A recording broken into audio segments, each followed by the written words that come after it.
Okay, so in this video clip, I am just going to go about my character armor set and all of his stats and such. I believe I do have multiple armor sets that I do interchange, but I think this one is the one that gives you the highest level possible. At least that I found. If anybody else has found a higher one, please go ahead and let me know. Also including this is the fact that it also allows you to use each and every ability in the skill tree that you end up building up as you progress throughout the story. I'm not just talking, being able to recall the axe and slam it on the ground and stuff like that. I'm talking about all of the extra special stuff by having at least 200 vitality, etc., etc., etc. So here we go with this. First off, Kratos that I have here. You're going to see top right hand corner. He's almost level 11. I can't really seem to get him any higher than this. So pretty much, I do interchange the weapons variants that I have here. Leviathan Wake, Invalidy's Anvil, etc. You got a bunch of them in here.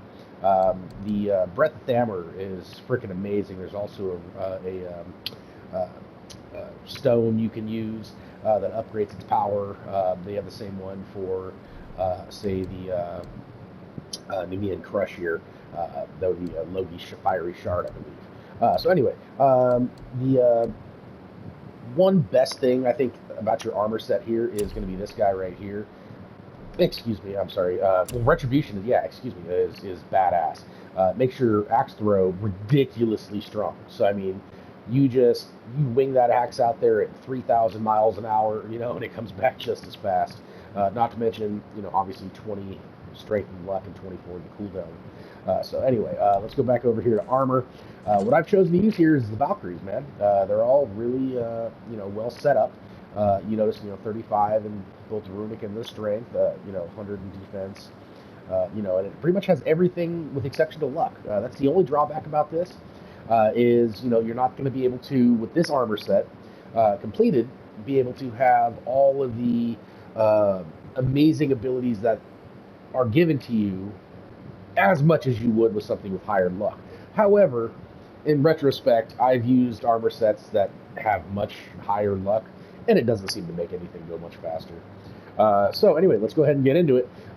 Your socket stones that you're going to want to use, man, they are, obviously the bread and butter of everything in this game. So first off, I created the Traveler set. You go through a quest. They're not really a quest, but I'm horrible with forgetting words. Just a little aside quest in your log here, your goal, excuse me, and you got to be able to break it down and then turn it into to one of the talismans or enchantments, excuse me. So anyway, you see here it gives you 10, 20, and 10, and then you slowly regenerate a protective barrier. Normally takes about 5 minutes is what I've normally seen, and there's no real, example of when it happens. It'll just appear. You'll be hit, and all of a sudden you realize you won't lose any health. It does take quite a while to build up, though. Next one I like to have is Gasivar. You do that with, I believe, a talisman series. And this is amazing, especially when fighting Valkyries, or just pretty much anybody in general. If you literally dodge right as they're going to hit you, like if you take a nanosecond longer, they will hit you. When you do that, it slows everything down around you, and that is just time to punish right there. So next round is just one of those, just basic frozen shard kind of things. I like it because it's giving me more vitality, and that allows me to get one of my special skills, having vitality over 200. So moving down to the gauntlets of the Valkyrie, pretty much the same thing. As you probably noticed here, I mean, I've got just a ton of completely maxed out level stuff. Some stuff I can't because you got to get, multiple pieces of a Crest of Surtur, and they're just ridiculous to get. Anyway, let's just get too far out of mind. But what I was going to say is the Cod of War armor garb is amazing. And if you ever have a hard time, building up your rage bar and you already have full health, you can switch to this. It will take a sliver of your health away. So you'll have to get 2 pieces of health to be able to actually up up your amount of rage gain, because you notice the uh, well, I'm using the tunic. That's the wrong one. Stupid ass. Sorry. Uh, the God of War fin wraps. You notice the health bar when it's full, you gets rage. When the rage bar is full, you get health. And then when you switch back, it'll take a slight amount of health too. But anyway, it's just another nice little thing to have. If don't have, say, the Talisman of Internal Fury, which allows you to gain rage, that kind of stuff. So anyway, going back down here, going to the sockets again. The Mark of the Ancients, it's 85% resistance against all those attacks. You can do that with the Ancients armor set little quest. Perfect mark of Protection, I believe that was a Talisman quest. You see what it does. It just literally allows you to recover from being hit, and it also greatly increases your timing window on parries, like hugely increases your timing window on parries. So much as, in fact, that sometimes when you're fighting certain Valkyries and stuff, they'll throw red rings at you, and you just can't dodge out of the way after trying to perform the parry. Take this guy off, and you'll notice all of a sudden you can, because it hugely increases the parry timing, instead of just having a normal defense, pulling your shield up and blocking. All right, and then Tear Shard, of course, across all, everything. You want to go with this. All right, and notice everything here is all the perfect level 9 and stuff. I've played this game a bunch of times. I've too much of my time. So anyway, down here, Waistguard of the Valkyries, you can see, even across all things. And this is another one of the kind of things that I recommend. Scale of the Mighty, I think you get this off of a dropped Valkyrie. Heart of the Valkyrie, same thing.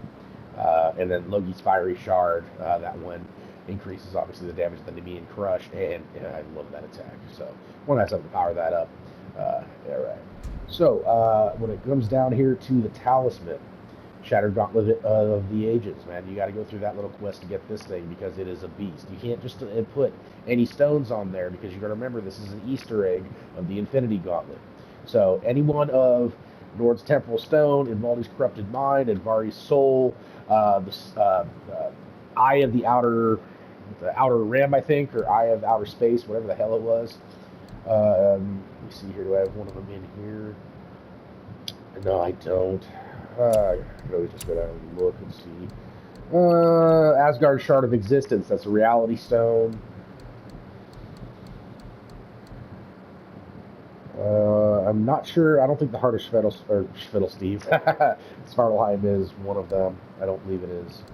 But you get what I mean. Eye of the Outer Realm. That's the word I was thinking of. I'm not wondering why it's not on here. Can I sell it? It's just too weak. But if you see what it does, it doesn't offer any kind of, stats. Same with the Muspelheim Eye of Power. It's also a very nice thing, and it's also one of the things that powers up the Infinity Gauntlet, or the Shattered Gauntlet of Ages in this game. But it just doesn't do anything. So, that all said, that's pretty much it. I recommend using a lot of other talismans as well. I have, obviously the Talisman of Internal Fury is amazing. This one's okay for, Niflheim, pretty much. Don't really use those too much, but where is it?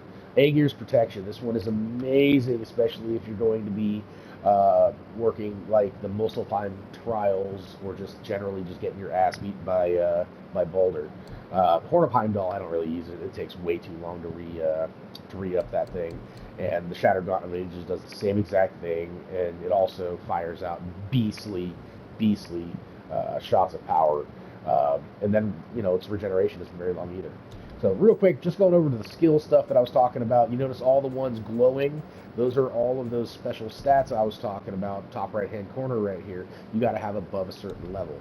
So you can see real quick, I'm just going to go through these. Some of the extra stuff requires 125 cooldown, and your axe finisher can have 2 consecutive precision throws. It makes it very powerful. Charge time on heavy shit, which you don't even really use in certain things. You can upgrade this. You can target 3 stuff. Not really useful, but hey, you can go all the way up to 8 targets if you have 200 vitality. Let me see here. Oh, this is the axe. Um, oh, I'm stupid. The whole axe recall thing. If you have your runic over 250, you can aim with, I believe, L2 is what almost everybody uses, and then hit R2 to instantly recall the Leviathan axe. And you can see that giant slam attack. This is beyond useful for everything. And it just pretty much just goes through all this stuff. You have the Executioner's Cleave, you gotta have 100 cooldown, blah, blah, blah. Nothing in these requires extra luck. Nothing whatsoever, which is why I think it doesn't get powered up all that much. But you get additional frost damage, there's resistance to the attacks, etc., etc. That's actually the main reason I have 200 vitality, is for this little section right here where you are just immune to attacks. So, shield combat, all that kind of stuff. You have no additional bonuses on some of them, so you'll never get to do that. But you get resistance to attacks, and you get medium range, little blasts and stuff like that. Where's a really good one here? No, not that one. This one right here. And when you have 250 defense or higher, all of a sudden you get this little wave of power that comes out of it. It's just little things like that. So anyway, sorry for blabbering on. I hope this was, pretty helpful to you guys. And remember, don't forget to pick up the Shattered Gauntlet of Ages.